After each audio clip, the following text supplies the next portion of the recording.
Octobre 2023. L'une des choses les plus importantes que je n'ai pas comprises sur le monde quand j'étais enfant est le degré auquel les rendements de la performance sont super linéaires. Les enseignants et les coachs nous disaient implicitement que les rendements étaient linéaires. Tu obtiens en retour, j'ai entendu ça 1000 fois, ce que tu y mets.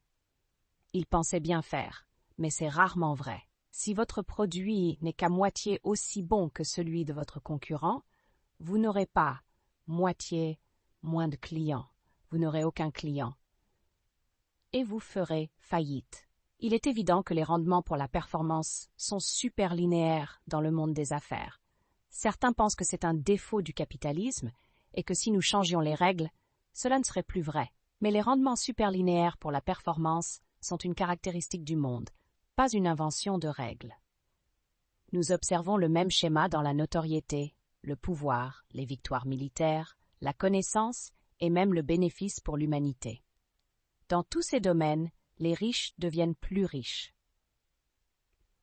On ne peut pas comprendre le monde sans comprendre le concept de rendement superlinéaire. Et si vous êtes ambitieux, vous devriez certainement le faire, car ce sera la vague sur laquelle vous surferez.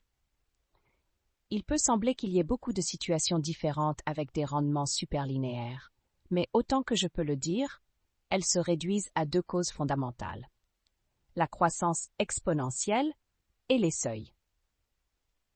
Le cas le plus évident de rendement superlinéaire est lorsque vous travaillez sur quelque chose qui croît de manière exponentielle. Par exemple, les cultures bactériennes en plein développement. Quand elles se développent, elles le font de manière exponentielle. Mais c'est délicat à développer. Cela signifie que la différence de résultat entre quelqu'un qui s'y connaît bien et quelqu'un qui ne s'y connaît pas est très grande. Les startups peuvent également croître de manière exponentielle et nous observons le même schéma là-bas. Certaines parviennent à atteindre des taux de croissance élevés. La plupart ne le font pas. Et par conséquent, vous obtenez des résultats qualitativement différents. Les entreprises ayant des taux de croissance élevés ont tendance à devenir immensément précieuses, tandis que celles ayant des taux de croissance plus faibles peuvent ne pas survivre. eCombinator encourage les fondateurs à se concentrer sur le taux de croissance plutôt que sur les chiffres absolus. Cela les empêche de se décourager dès le début, lorsque les chiffres absolus sont encore faibles. Cela les aide également à décider sur quoi se concentrer. Vous pouvez utiliser le taux de croissance comme une boussole pour vous dire comment faire évoluer l'entreprise. Mais le principal avantage est que, en vous concentrant sur le taux de croissance, vous avez tendance à obtenir quelque chose qui croît de manière exponentielle. YC ne dit pas explicitement aux fondateurs que vous obtenez ce que vous y mettez avec le taux de croissance, mais ce n'est pas loin de la vérité. Et si le taux de croissance était proportionnel à la performance, alors la récompense pour la performance P sur une période de temps T serait proportionnelle à Pxt. Même après des décennies de réflexion sur cela, je trouve cette phrase stupéfiante. Chaque fois que votre succès dépend de la qualité de votre travail préalable, vous obtiendrez une croissance exponentielle. Mais ni notre ADN ni nos coutumes ne nous préparent à cela. Personne ne trouve la croissance exponentielle naturelle. Chaque enfant est surpris, la première fois qu'il l'entend, par l'histoire de l'homme qui demande au roi un seul grain de riz le premier jour et le double chaque jour suivant. Là où nous ne comprenons pas naturellement, nous développons des coutumes pour y faire face, mais nous n'avons pas non plus beaucoup de coutumes sur la croissance exponentielle, car il y a eu si peu d'instances de cela dans l'histoire humaine. En théorie, l'élevage devrait en être une. Plus vous aviez d'animaux, plus ils auraient de descendants. Mais en pratique, les pâturages étaient le facteur limitant, et il n'y avait pas de plan pour une croissance exponentielle de cela, ou plus précisément pas de plan généralement applicable. Il y avait une façon de faire croître son territoire de manière exponentielle, par la conquête. Plus vous contrôlez de territoire, plus votre armée devient puissante, et plus il est facile de conquérir de nouveaux territoires. C'est pourquoi l'histoire est pleine d'empires. Mais si peu de gens ont créé ou dirigé des empires, que leurs expériences n'ont pas beaucoup affecté les coutumes. L'empereur était une figure lointaine et terrifiante, pas une source de leçons qu'on pouvait utiliser dans sa propre vie. Le cas le plus courant de croissance exponentielle à l'époque pré-industrielle était probablement l'apprentissage. Plus vous en savez, plus il est facile d'apprendre de nouvelles choses. Le résultat, à l'époque comme aujourd'hui, était que certaines personnes étaient de loin plus instruites que d'autres sur certains sujets. Mais cela n'a pas beaucoup affecté les coutumes non plus. Bien que les empires d'idées puissent se chevaucher et qu'il puisse donc y avoir beaucoup plus d'empereurs, à l'époque pré-industrielle, ce type d'empire n'avait que peu d'effets très pratiques. Cela a changé au cours des derniers siècles. Maintenant, les empereurs des idées peuvent concevoir des bombes qui défont les empereurs des territoires. Mais ce phénomène est encore si nouveau que nous ne l'avons pas encore totalement assimilé. Peu d'entre eux réalisent même qu'ils bénéficient d'une croissance exponentielle ou se demandent ce qu'ils peuvent apprendre des autres exemples de cela. L'autre source de rendement superlinéaire réside dans l'expression « le gagnant rafle tout ». Dans un match de sport, la relation entre la performance et le rendement est une fonction à escalier. L'équipe gagnante obtient une victoire, qu'elle ait fait beaucoup mieux ou juste légèrement mieux. La source de la fonction escalier n'est pas la concurrence en soi, c'est qu'il y a des seuils dans le résultat. Vous n'avez pas besoin de compétition pour les obtenir. Il peut y avoir des seuils dans des situations où vous êtes le seul participant, comme prouver un théorème ou atteindre une cible. Il est remarquable de constater à quel point une situation avec un rendement superlinéaire a souvent les deux sources. Le franchissement des seuils conduit à une croissance exponentielle. Le camp gagnant lors d'une bataille subit généralement moins de dommages, ce qui les rend plus susceptibles de gagner à l'avenir. Et la croissance exponentielle vous aide à franchir les seuils. Sur un marché avec des effets de réseau, une entreprise qui se développe suffisamment rapidement peut exclure les concurrents potentiels.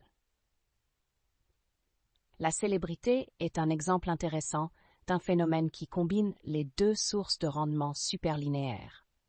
La notoriété croît de manière exponentielle parce que les fans existants vous amènent de nouveaux fans. Mais la raison fondamentale pour laquelle elle est si concentrée réside dans les seuils. Il n'y a que très peu de place sur la liste A dans la tête de la personne moyenne. Le cas le plus important combinant les deux sources de rendement superlinéaire peut être l'apprentissage. La connaissance se développe de manière exponentielle, mais il y a aussi des seuils. Apprendre à faire du vélo, par exemple. Certains de ces seuils sont similaires à des outils de machine. Une fois que vous avez appris à lire, vous pouvez apprendre n'importe quoi d'autre beaucoup plus rapidement. Mais les seuils les plus importants sont ceux qui représentent de nouvelles découvertes. La connaissance semble être fractale dans le sens que, si vous poussez fort à la frontière d'un domaine de connaissance, vous découvrez parfois un tout nouveau domaine. Et si vous le faites, vous aurez la priorité sur toutes les nouvelles découvertes à faire dans ce domaine. Newton a fait cela, et Darwin aussi. Y a-t-il des règles générales pour trouver des situations avec des rendements superlinéaires?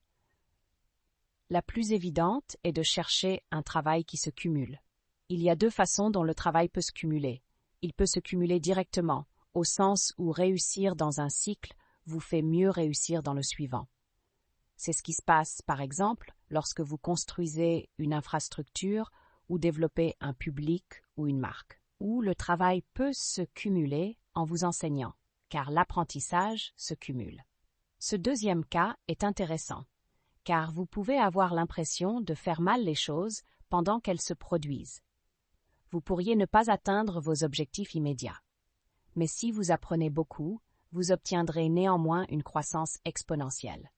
C'est une des raisons pour lesquelles la Silicon Valley est si tolérante face à l'échec. Les gens de la Silicon Valley ne sont pas aveuglément tolérants face à l'échec. Ils ne continueront à parier sur vous que si vous apprenez de vos échecs. Mais si vous le faites, vous êtes en fait un bon pari. Peut-être que votre entreprise n'a pas grandi comme vous le vouliez, mais vous-même avez grandi, et cela devrait donner des résultats à terme. En fait, les formes de croissance exponentielle qui ne consistent pas en l'apprentissage sont si souvent entremêlées avec cela que nous devrions probablement considérer cela comme la règle plutôt que comme l'exception. Cela nous donne une autre règle heuristique. Apprendre toujours. Si vous n'apprenez pas, vous n'êtes probablement pas sur une voie qui mène à des rendements superlinéaires. Mais ne vous concentrez pas trop sur ce que vous apprenez. Ne vous limitez pas à apprendre des choses qui sont déjà connues pour être précieuses. Vous apprenez, vous ne savez pas encore avec certitude ce qui sera précieux, et si vous êtes trop strict, vous exclurez les valeurs aberrantes. Et les fonctions escalier? Existe-t-il également des heuristiques utiles du type chercher des seuils ou chercher la compétition? Ici, la situation est plus délicate. L'existence d'un seuil ne garantit pas que le jeu en vaille la peine. Si vous jouez à la roulette russe, vous serez dans une situation avec un seuil, certes, mais dans le meilleur des cas, vous ne serez pas mieux loti. Rechercher la compétition est tout aussi inutile. Que faire si le prix ne vaut pas la peine de se battre pour? Une croissance exponentielle suffisamment rapide garantit à la fois la forme et l'ampleur de la courbe des rendements, car quelque chose qui croît suffisamment vite deviendra grand même s'il est initialement minuscule. Mais les seuils ne garantissent que la forme de la courbe. Un principe, pour profiter des seuils, doit inclure un test pour s'assurer que le jeu en vaut la peine. Voici ce qui fonctionne. Si vous rencontrez quelque chose qui est médiocre mais toujours populaire, il pourrait être une bonne idée de le remplacer. Par exemple, si une entreprise fabrique un produit que les gens n'aiment pas mais qu'ils achètent quand même, il est possible de supposer qu'ils achèteraient une meilleure alternative si vous en fabriquiez une. Il serait formidable qu'il existe un moyen de trouver des seuils intellectuels prometteurs. Existe-t-il un moyen de déterminer quelles questions ont des champs entièrement nouveaux derrière elles? Je doute que nous puissions le prédire avec certitude, mais, le prix étant si précieux, il serait utile d'avoir des prédicteurs qui soient même un peu meilleurs que le hasard. Et il y a de l'espoir pour trouver cela. Nous pouvons prédire dans une certaine mesure quand un problème de recherche ne risque pas de conduire à de nouvelles découvertes, quand il semble légitime mais ennuyeux. Alors que ceux qui mènent à de nouvelles découvertes semblent souvent très mystérieux, mais peut-être non importants. S'ils étaient mystérieux et évidemment importants, ils seraient des questions ouvertes célèbres avec beaucoup de gens déjà en train de travailler dessus. Une heuristique ici consiste donc à être motivé par la curiosité plutôt que par le carriérisme, à laisser libre cours à votre curiosité au lieu de travailler sur ce que vous êtes censé faire. La perspective de rendement superlinéaire pour la performance est excitante pour les ambitieux. Et il y a de bonnes nouvelles dans ce domaine. Ce territoire s'élargit dans les deux sens.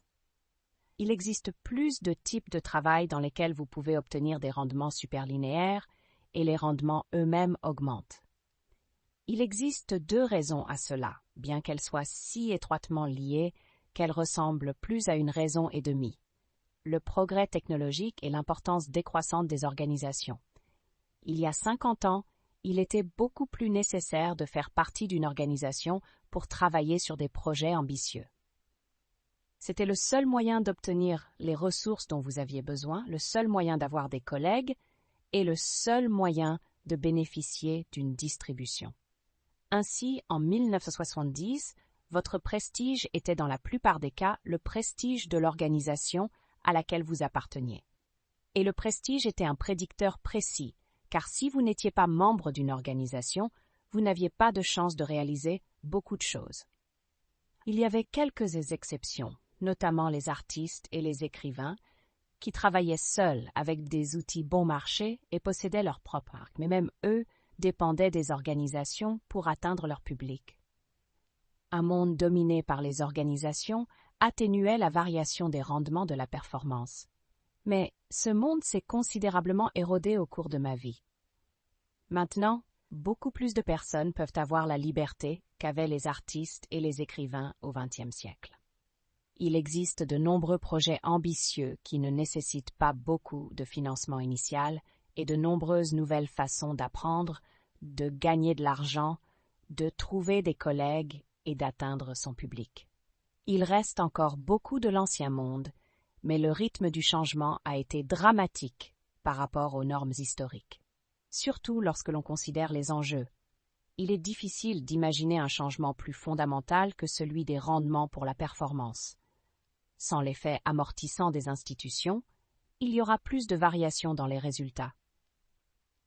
Cela ne signifie pas que tout le monde sera mieux loti. Les personnes qui réussissent feront encore mieux, mais celles qui échouent feront encore pire. C'est un point important à garder à l'esprit. S'exposer à des rendements superlinéaires n'est pas pour tout le monde.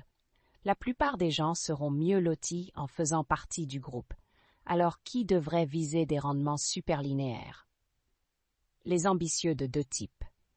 Ceux qui savent qu'ils sont si bons qu'ils seront en meilleure position dans un monde avec une plus grande variation, et ceux, particulièrement les jeunes, qui peuvent se permettre de risquer d'essayer de le découvrir.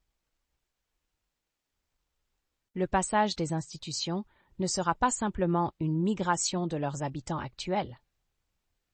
Beaucoup des nouveaux gagnants seront des personnes qu'ils n'auraient jamais laissées entrer. Ainsi, la démocratisation des opportunités sera à la fois plus grande et plus authentique que toute version intramurale timide que les institutions elles-mêmes auraient pu concocter. Tout le monde ne se réjouit pas de ce grand déverrouillage de l'ambition. Cela menace certains intérêts acquis et contredit certaines idéologies. Mais si vous êtes une personne ambitieuse, c'est une bonne nouvelle pour vous. Comment en tirer parti? La façon la plus évidente de tirer parti des rendements superlinéaires pour la performance est de faire un travail exceptionnel. À l'autre bout de la courbe, l'effort supplémentaire est une bonne affaire. D'autant plus qu'il y a moins de concurrence à l'autre bout, et pas seulement pour la raison évidente qu'il est difficile de faire quelque chose exceptionnellement bien, mais aussi parce que les gens trouvent la perspective si intimidante que peu de gens même essaient. Cela signifie que ce n'est pas seulement une bonne affaire de faire un travail exceptionnel, mais aussi une bonne affaire d'essayer de le faire. Il y a de nombreuses variables qui affectent la qualité de votre travail, et si vous voulez être un cas à part, vous devez presque toutes les prendre en compte. Par exemple, pour bien faire quelque chose, vous devez être intéressé par cela. La seule diligence ne suffit pas. Ainsi, dans un monde avec des rendements superlinéaires, il est encore plus utile de savoir ce qui vous intéresse et de trouver des moyens de travailler dessus. Il sera également important de choisir un travail qui convient à votre situation. Par exemple, s'il y a un type de travail qui nécessite inhéremment une énorme dépense de temps et d'énergie, il sera de plus en plus précieux de le faire lorsque vous êtes jeune et que vous n'avez pas encore d'enfants. Il y a une quantité surprenante de techniques pour faire un excellent travail. Ce n'est pas simplement une question d'essayer dur. Je vais essayer de donner une recette en un seul paragraphe. Choisissez un travail pour lequel vous avez un don naturel et un intérêt profond. Développez l'habitude de travailler sur vos propres projets, peu importe ce qu'ils sont, du moment que vous les trouvez ambitieux et excitants. Travaillez aussi dur que vous le pouvez sans vous épuiser, et cela vous amènera finalement à la frontière de la connaissance. Cela semble lisse de loin, mais de près, elle est pleine de lacunes. Remarquez et explorez ces lacunes, et si vous avez de la chance, l'une d'entre elles se transformera en un tout nouveau domaine. Prenez autant de risques que vous le pouvez. Si vous ne ratez pas occasionnellement, vous êtes probablement trop conservateur. Cherchez les meilleurs collègues. Développez un bon goût et apprenez des meilleurs exemples. Soyez honnête, en particulier avec vous-même. Faites de l'exercice et mangez bien et dormez bien et évitez les drogues les plus dangereuses. En cas de doute, suivez votre curiosité. Elle ne ment jamais et elle en sait plus que vous sur ce qui mérite d'être écouté. Et bien sûr, il y a une autre chose dont vous avez besoin. De la chance. La chance est toujours un facteur, mais elle est encore plus un facteur lorsque vous travaillez seul plutôt que dans le cadre d'une organisation. Et même s'il y a quelques aphorismes valables sur le fait que la chance est là où la préparation rencontre l'opportunité, il y a aussi une part de véritable hasard sur laquelle vous ne pouvez rien faire. La solution est de prendre plusieurs photos. C'est une autre raison de commencer à prendre des risques tôt. L'exemple le plus éloquent d'un domaine avec des rendements superlinéaires est probablement la science. elle a une croissance exponentielle, sous la forme de l'apprentissage, combinée avec des seuils à l'extrémité extrême de la performance, littéralement aux limites de la connaissance. Le résultat a été un niveau d'inégalité dans la découverte scientifique qui rend l'inégalité des richesses des sociétés les plus stratifiées relativement modérée en comparaison. Les découvertes de Newton étaient sans doute plus grandes que celles de tous ses contemporains réunis. Ce point peut sembler évident, mais il pourrait être tout aussi bien de le souligner. Des rendements superlinéaires impliquent l'inégalité. Plus la courbe des rendements est raide, plus la variation des résultats est grande. En fait, la corrélation entre les rendements superlinéaires et les inégalités est si forte qu'elle donne une autre heuristique pour trouver des travaux de ce type. Rechercher des domaines où quelques grands gagnants surpassent tout le monde. Un type de travail où tout le monde fait à peu près la même chose est peu susceptible d'être un domaine avec des rendements superlinéaires. Quels sont les domaines où quelques grands gagnants surpassent tout le monde? En voici quelques-uns évidents. Le sport, la politique, l'art, la musique, le théâtre, la réalisation, l'écriture, les mathématiques, la science, le lancement d'entreprises et l'investissement. Dans les sports, le phénomène est dû à des seuils imposés de l'extérieur. Vous n'avez besoin d'être que quelques pourcents plus rapide pour remporter chaque course. En politique, le pouvoir grandit autant qu'il l'a fait à l'époque des empereurs. Et dans certains autres domaines, y compris la politique, le succès est en grande partie motivé par la notoriété, qui a son propre nœud de croissance superlinéaire. Mais lorsque nous excluons le sport, la politique et les effets de la notoriété, un schéma remarquable émerge. La liste restante est exactement la même que la liste des domaines où il faut avoir un esprit indépendant pour réussir, où vos idées doivent non seulement être correctes, mais aussi nouvelles. C'est évidemment le cas en sciences. Vous ne pouvez pas publier des articles disant des choses que d'autres ont déjà dites. Mais c'est tout aussi vrai en matière d'investissement, par exemple. Il est utile de croire qu'une entreprise se portera bien si la plupart des autres investisseurs ne le font pas. Si tout le monde pense que l'entreprise réussira, alors le prix de ses actions le reflètera déjà, et il n'y aura aucune chance de gagner de l'argent. Que pouvons-nous apprendre d'autres de ces domaines? Dans chacun d'entre eux, vous devez fournir l'effort initial. Les rendements superlinéaires semblent faibles au départ. À ce taux, vous vous dites « je ne vais jamais nulle part ». Mais parce que la courbe des récompenses s'élève si rapidement à l'extrémité éloignée, il vaut la peine de prendre des mesures extraordinaires pour y arriver. Dans le monde des startups, le nom de ce principe est « faites des choses qui ne sont pas à l'échelle ». Si vous attirez une attention ridicule sur votre petit ensemble initial de clients, idéalement, vous déclencherez une croissance exponentielle par le bouche à oreille. Mais ce même principe s'applique à tout ce qui croît de manière exponentielle. L'apprentissage, par exemple. Lorsque vous commencez à apprendre quelque chose, vous vous sentez perdu. Mais il vaut la peine de faire l'effort initial pour vous accrocher, car plus vous apprenez, plus cela devient facile. Il y a une autre leçon plus subtile dans la liste des domaines avec des rendements superlinéaires. Ne pas confondre travail et emploi. Pendant la majeure partie du XXe siècle, les deux étaient identiques pour presque tout le monde, et par conséquent, nous avons hérité d'une coutume qui assimile la productivité à l'existence d'un emploi. Même maintenant, pour la plupart des gens, la phrase « votre travail » désigne leur travail. Mais pour un écrivain, un artiste ou un scientifique, cela signifie ce qu'ils étudient ou créent actuellement. Pour quelqu'un comme ça, leur travail est quelque chose qu'ils emportent avec un emploi à l'autre, s'ils ont des emplois du tout. Il peut être fait pour un employeur, mais il fait partie de leur portefeuille. C'est une perspective intimidante que de se lancer dans un domaine où quelques grands gagnants surclassent tout le monde. Certaines personnes le font délibérément, mais vous n'avez pas besoin de le faire. Si vous avez des talents naturels suffisants et que vous suivez suffisamment votre curiosité, vous vous retrouverez dans l'un d'entre eux. Votre curiosité ne vous permettra pas d'être intéressé par des questions ennuyeuses. Et les questions intéressantes ont tendance à créer des domaines avec des rendements superlinéaires si elles n'en font pas déjà partie. Le territoire des rendements superlinéaires n'est en aucun cas statique. En fait, les rendements les plus extrêmes viennent de l'élargissement de ce territoire. Alors que l'ambition et la curiosité peuvent vous amener dans ce territoire, la curiosité peut être la plus puissante des deux.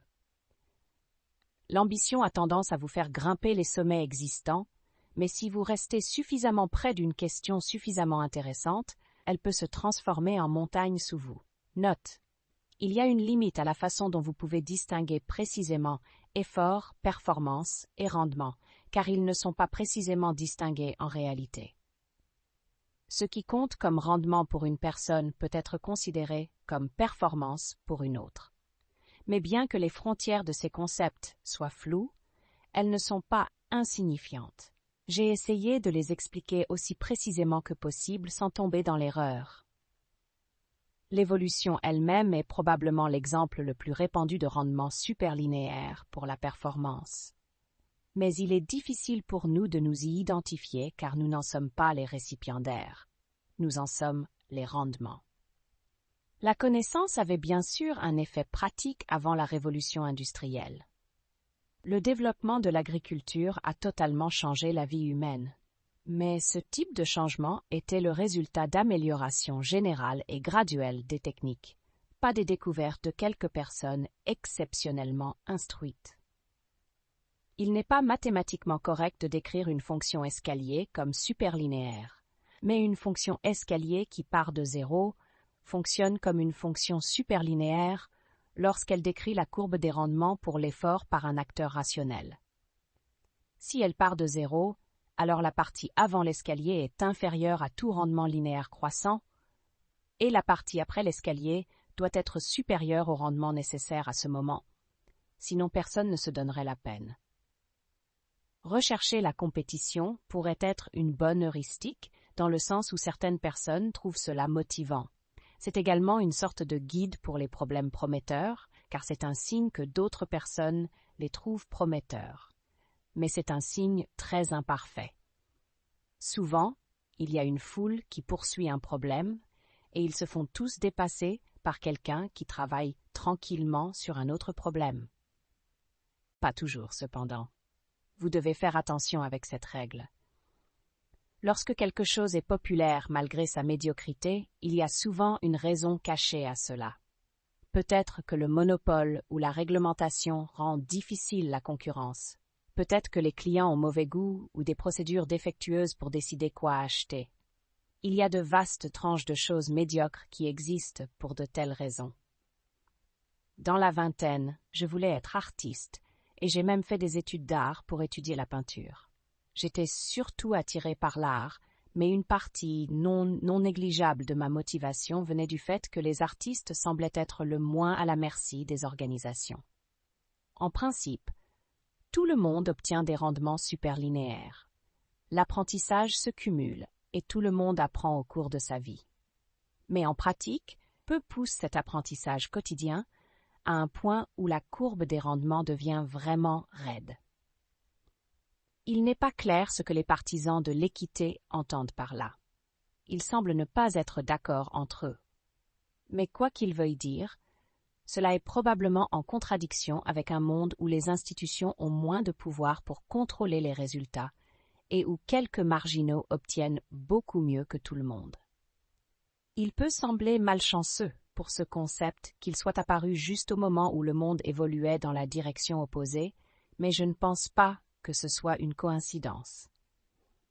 Je pense qu'une des raisons pour lesquelles il est apparu maintenant est que ses adeptes se sentent menacés par une variation de la performance qui augmente rapidement.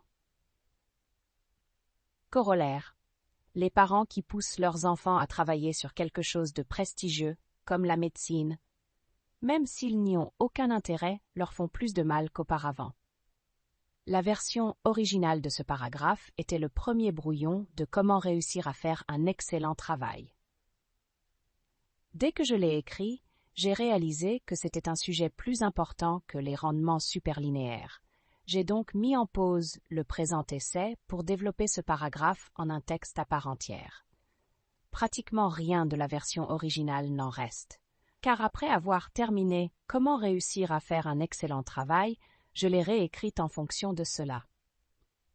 Avant la révolution industrielle, les personnes qui devenaient riches le faisaient généralement comme des empereurs, en capturant une ressource qui les rendait plus puissants et leur permettait d'en capturer plus. Maintenant, cela peut être fait comme un scientifique, en découvrant ou en construisant quelque chose d'unique et de précieux. La plupart des personnes qui deviennent riches utilisent un mélange des anciennes et des nouvelles méthodes, mais dans les économies les plus avancées, le ratio a basculé dramatiquement vers la découverte rien que durant le dernier demi-siècle. Ce n'est pas surprenant que les gens qui pensent de manière conventionnelle n'aimeraient pas l'inégalité si la pensée indépendante est l'un des plus grands moteurs de celle-ci. Mais ce n'est pas simplement parce qu'ils ne veulent pas que quelqu'un ait ce qu'ils n'ont pas. Les tenants de la pensée conventionnelle ne peuvent tout simplement pas imaginer ce que c'est d'avoir des idées nouvelles. Ainsi, tout le phénomène d'une grande variation dans la performance leur semble anormal, et lorsqu'ils le rencontrent, ils supposent que cela doit être dû à de la tricherie ou à une influence externe néfaste.